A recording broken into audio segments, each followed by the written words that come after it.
host our X1 SinglePoint software. Okay. X1 SinglePoint is the line service tech's version of X1 FBO. It allows them to see things on the ramp that they've never been able to see before. Mm-hmm. They know who's coming, what they need, what services are complete. They can mark services complete. They can mark locations. It puts the FBO in the palm of now a line service tech's hand. I mean, and the things that it does are, I mean, they cross the whole gamut. Think of risk reduction. I now automatically know my departures for tomorrow.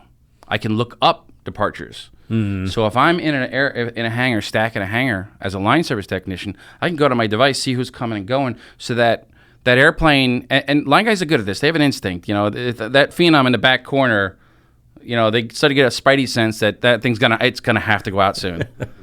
And they'll go, you know, and now with the device, they can look at it and say, oh crap, yeah, it is going out in 2 days. So when they restack the hangar, that airplane won't go in the back anymore. Mm-hmm. Now you just reduced the number of movements you're doing. You know, you might have reduced 3 movements just by doing that now. Right. Because you're not going to have to unstack that hangar later to pull that airplane out because now you already knew. So just things like that. Safety aspect. Saving time. Cutting down the risk of an incident. Yep. All that type of stuff.